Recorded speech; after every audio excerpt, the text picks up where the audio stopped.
And in many reports that we've seen recently, but also sometimes in previous years, there's always this imbalance that while our mission is focused on putting people right, left, and center, really the accountability doesn't live up to this promise. So this is obviously then a problem if we have a people-centered or people-led or what other names did we have?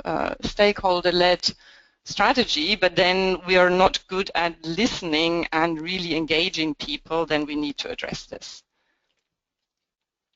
And accountability is the instrument of choice in our sector to ensure that we deliver on our promises. So this is why we at the Charter looked at this whole topic from that perspective.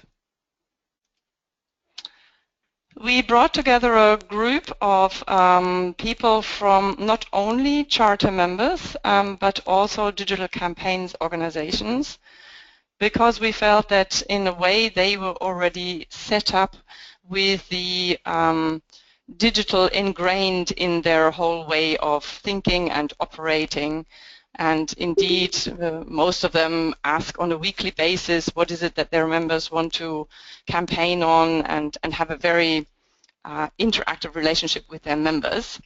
There are other issues, and these also surfaced in the discussions, but we put together a group which was deliberately incorporating the established civil society organizations which are Charter members and who are embarking on these people-led strategies that needs a different accountability concept, and those who sort of come as new players in our sector.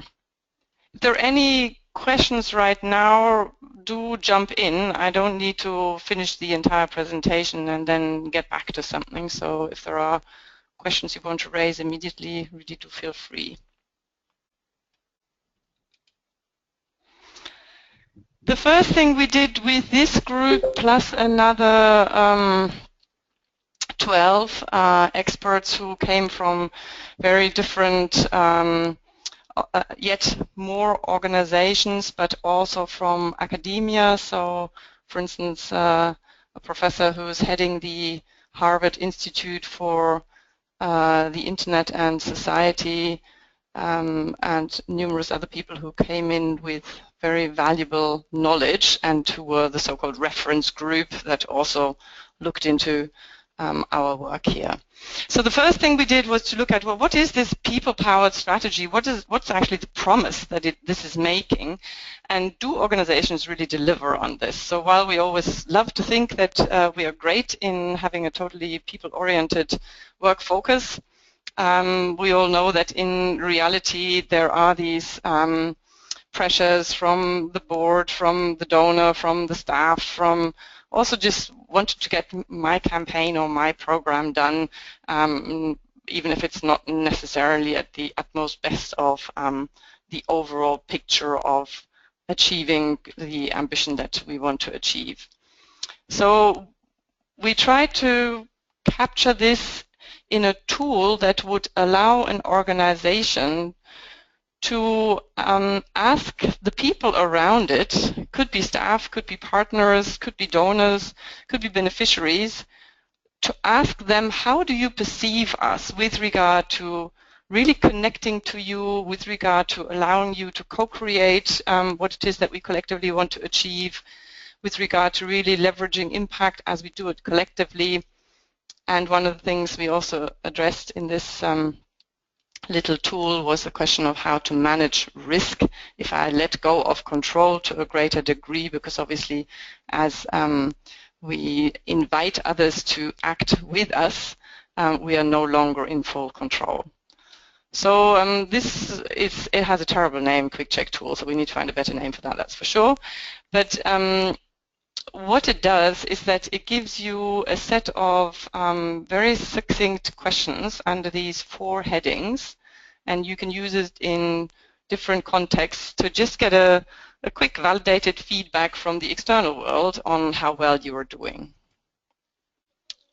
So the kind of questions that you would find in this tool is ask people and partners, you work with and how good you are at listening. And it's interesting to understand how people feedback. I mean, maybe they think you're a really good listener, maybe they think you never listen at all. It's just a quick way of understanding how you're being perceived. How often do externals participate in your meetings? How good do partners feel that you collaborate? And and celebrate the other people's successes. So I think, again, in line with the digital developments, what they do very well is that they test and iterate all the time. So they always go out with something and see whether users like it. If not, they adapt, iterate, and go again. So this idea of having these constant feedback loops and then acting upon them, that's probably the most critical part of this accountability to support a people-led strategy. So the way you can use this quick check tool, and we're happy to share that with all of you, is that in these questions you ask people to rank you on a scale from 1 to 5. It's not the absolute numbers that will really be particularly interesting, it's the comparative information. So over time, between departments, between national offices, just to get a glimpse of how different are certain areas in your organization with regard to being people-focused in all they do. And it's a, as I said, simple and tested view. And usually the main thing is just to trigger the right conversations, and that's the main purpose of this tool. So what is the difference between the old accountability model and, if you like, the new accountability model that is developed in this digital age? So the old accountability models, transparency was obviously the key focus, and for right reasons. I'm not saying that we should throw that overboard. That's still very important. And then it's about effectively implementing what you promise and compliance and being sure that you manage your risk. But none of this had a very active component for the stakeholders to feedback in time continuously and not just be consulted, but to actually take an active part in this. So the new model is really focusing on, are you as an organization good at having interactive engagement with your stakeholders to co-create those outcomes they wish to see? So this is really the centerpiece, if you like, of the new accountability model. Obviously, this needs to be within a clearly stated frame of a purpose, values, and terms of engagement, because otherwise you just lose the plot. So it can't be just totally people-driven and then the board and the CEO doesn't know where it's going. So there needs to be a clear frame for this, but within that frame you invite others to take a much more active role, which also means that they share a part of the accountability because they are also accountable to you as an organization and for the outcome of your collective working. So the kind of things that a digital accountability frame would be looking at if we want to see if somebody is doing well in regard to accountability in the digital age this is preliminary now because we haven't totally developed this. It's work in progress. Some of the things we would look at is really the strategy, your strategy. How much did people have a chance to influence that? Because obviously once you're set on a strategy, if that is not determined by what people want, then it may be totally beyond their needs. A digital accountability frame would look at modalities that allow people to co-produce things with you. So for instance, Greenpeace is now in all the campaigns they run, they source the content from the people they work with, which is a complete change in paradigm for Greenpeace from the way it used to work. And then also, do we see that there is a really strategic and long-term investment into building other people's capacity? Do you evaluate relationships as an indicator of your own success? So you can already see that all of these indicators would be looking at is it an organization-centric way of working, or is it a way of working that puts the people and actors and partners outside of our organizations into a co-pilot seat? And do they do that successfully? So the next steps that we will do, we just had a meeting of the core and the working group at the Rockefeller Foundation in Italy for 3.5 days, and really worked through what is the concept, what are the tools, what are the practices, and we'll develop a report on that. We will also produce an animated video which sort of tells the story of how the way civil society organizations operate is changing in the digital age, and how the accountability practice is vital to support success of these new strategies. We will have a series of blogs and also a place where we share all sorts of presentations and tools and whatever else. And I think the hard piece of what we will develop is to look at what does this mean in practice for the CEO, for the campaign director, for the HR director, for the supporter or the partner. What is the concept behind this, which would be just not more than a third of a page, and then very practical suggestions as to how you can implement, test, and iterate all the time an accountability practice that is supportive of this new way of working. And we would like to further put some research activity on the following questions. Evidently, if we look at what people need, they are not interested at how many organizations do the same thing. They're just interested in the impact that's being achieved, and there is still a lot of room for much better collaboration among civil society organizations in the sector to improve this impact. We also want to look at how do you measure this long-term impact, and I know this is a question that's been around forever, but obviously it slightly changes focus under the new paradigm, but it's important to really get better grip on it, because unless we can measure progress, it's probably going to be in vain to put the whole project forward. And then what we will also look at, increasingly we see things like the What Went Wrong Foundation, which is an external assessor of CSO activities and just pinpointing all the things that didn't go well. We've seen the TripAdvisor for CSO is a concept that's been around for a while, and these things are increasingly coming up, so we expect that it won't be long and somebody is going to assess civil society organizations externally anyway, and it would be good to have that on a radar and understand what's coming our way and prepare ourselves by having actually incorporated this into our DNA, this new way of being totally user-friendly, very responsive, giving people an active role, and co-creating with them the change they want to see.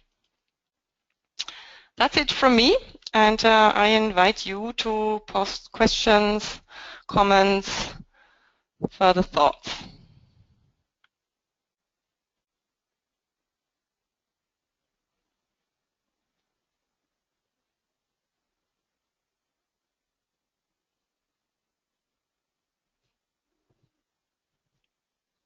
Must have been extremely clear.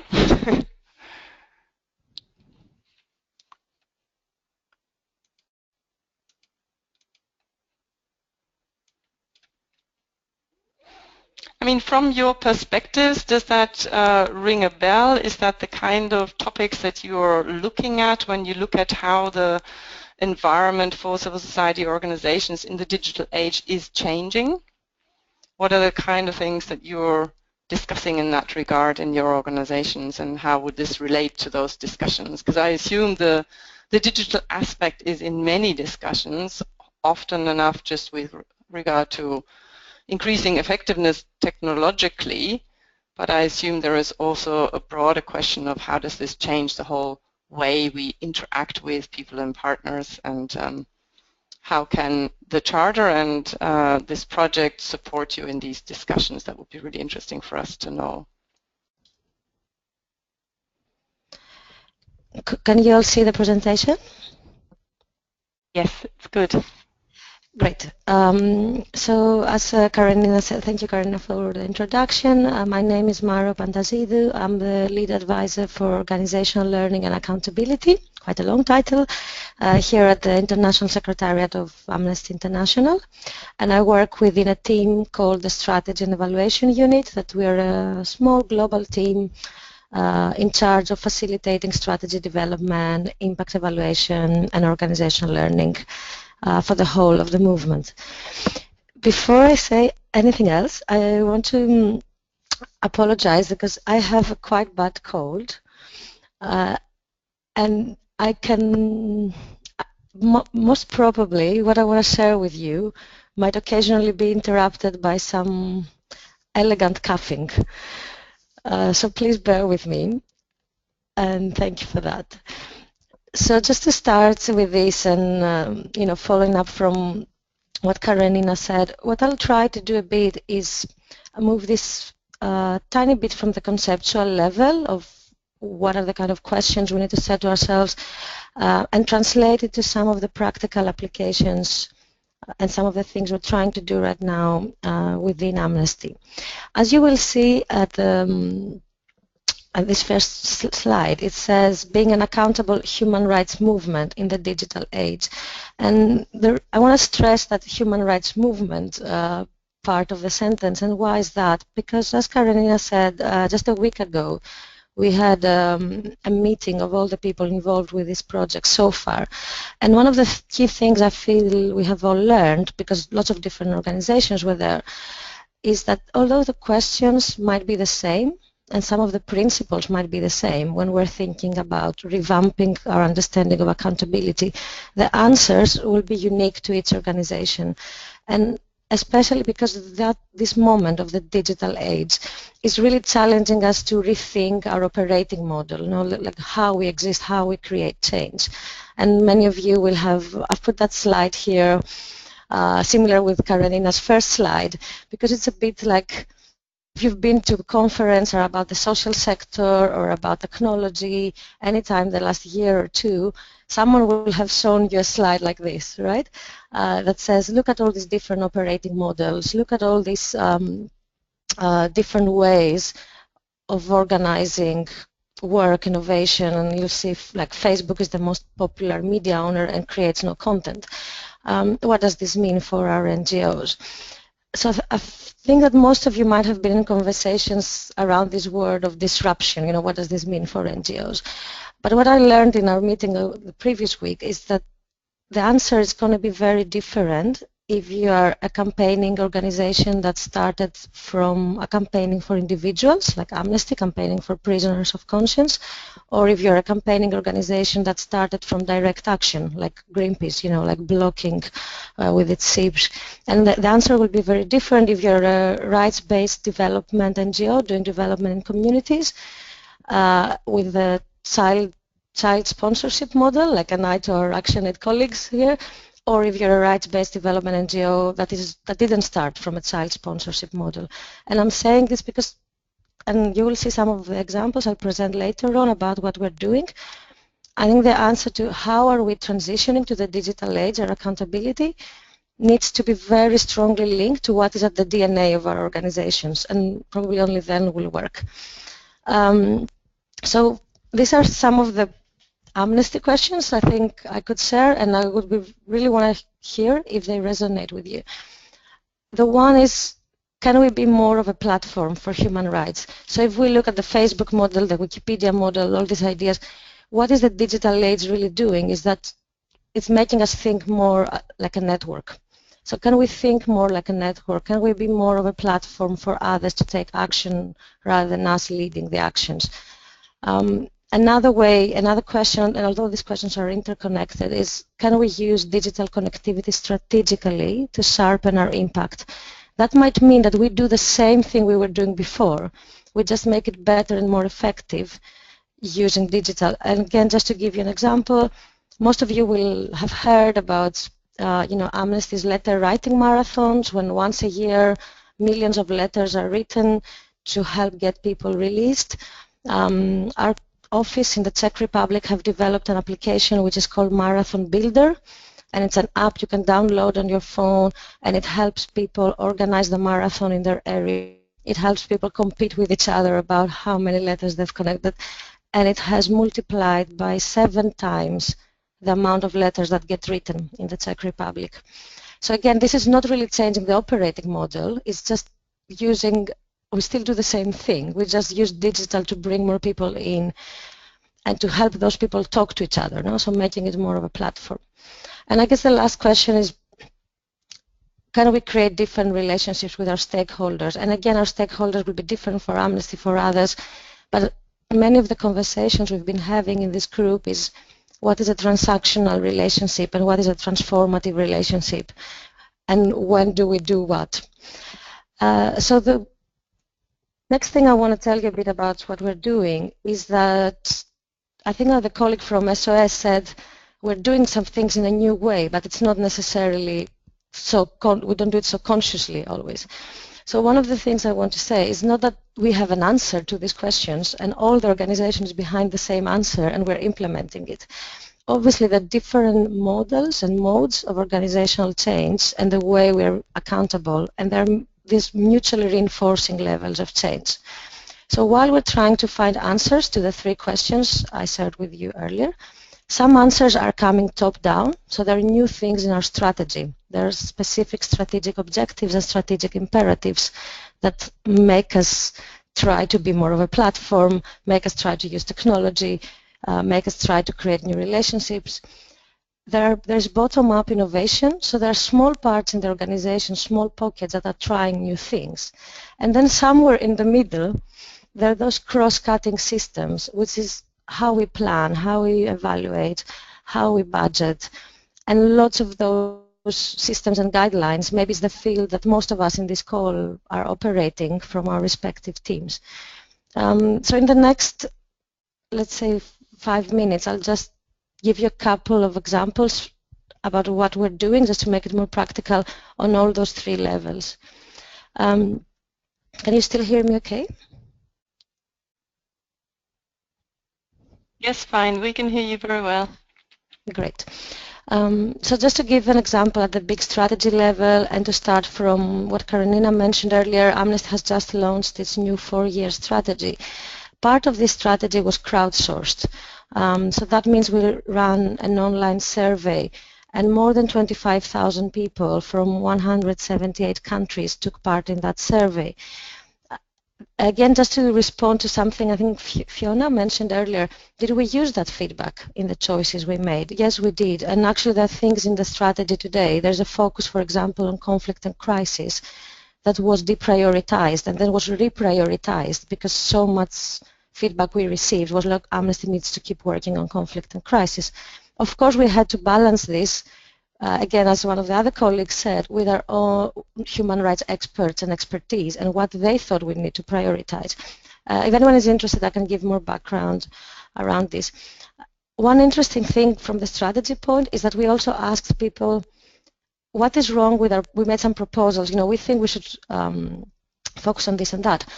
What's wrong or good with our proposals? Are they too broad? Are they too specific? Are they too focused on too few themes? Are there too many themes? So we asked people to also start thinking strategically with us. Just to share an even better example of that, not from Amnesty, if you've seen the online survey that Avaz did last year, they asked members and supporters this question. They said, how do you want us to use your feedback? Do you want us to use it religiously? So stick to your feedback and only work on what you tell us to work on? Or do you want us to use it as a guidance, but you trust us to then maybe shift and adapt? Which I thought was a very smart way of creating some consensus base with their supporters about how they're using feedback.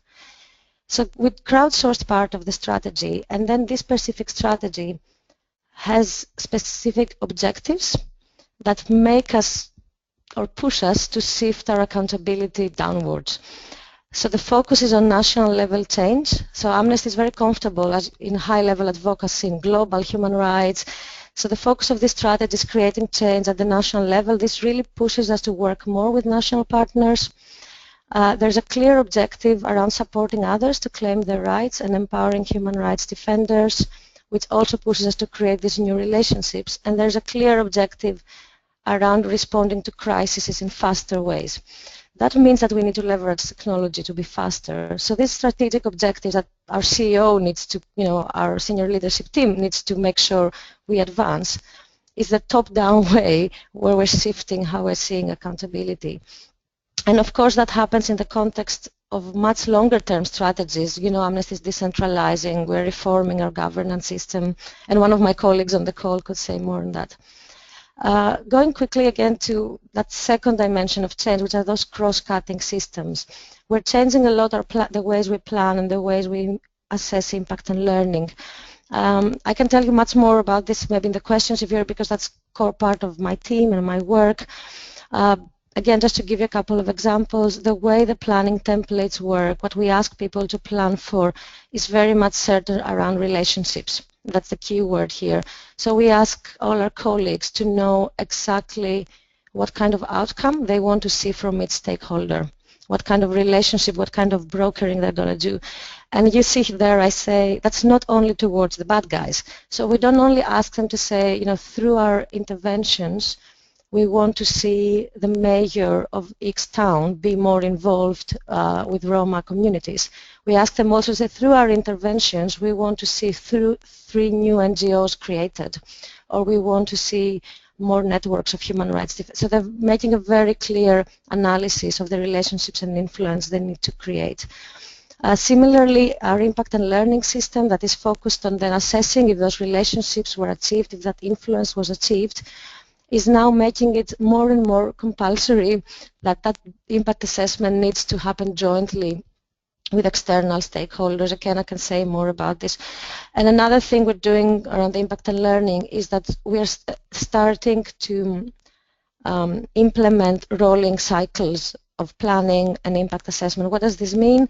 Again, for many of you, this will be familiar. We're shifting the reporting periods, so it's not like everyone reports in March or everyone reports in December, which creates a much more static relationship with how we report. But we tell them the most important thing is that you reflect with others, that you co-design your programs with others. So you need to choose together with your stakeholders when is the relevant moment to do that impact assessment in Angola, because that's what's the right moment to do it there again.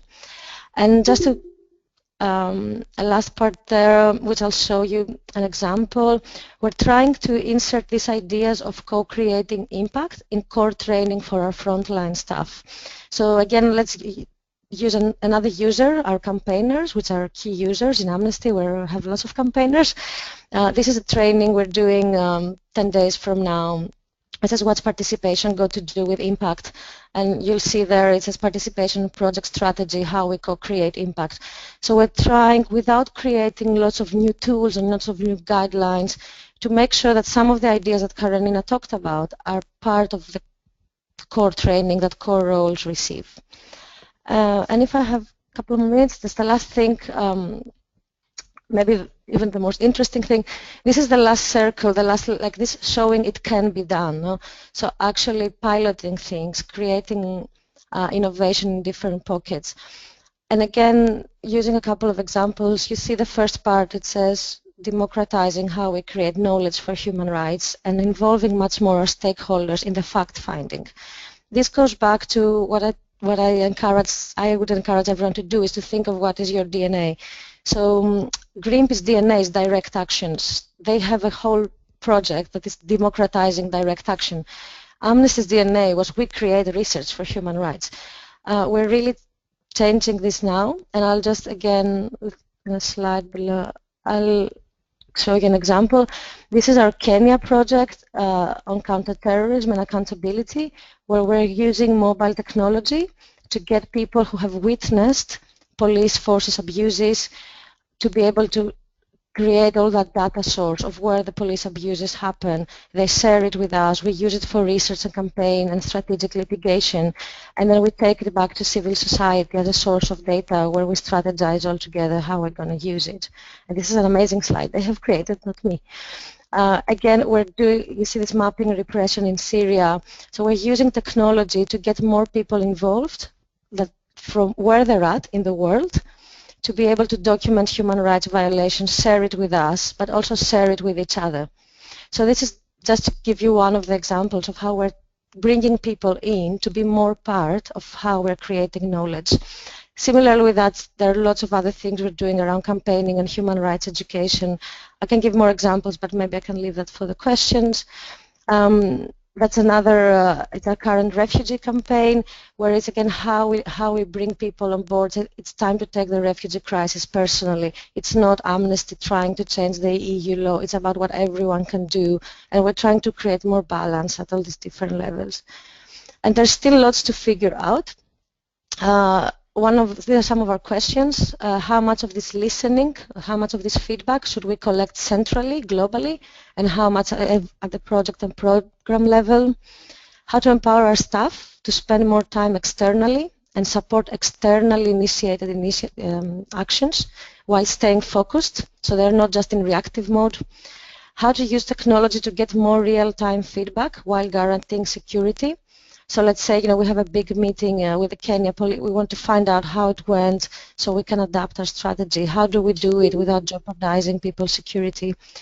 And how to create more rewards for staff for putting that ecosystem first, not thinking, oh, is this good for Amnesty? Is this good for our campaign? But is this good for the cause?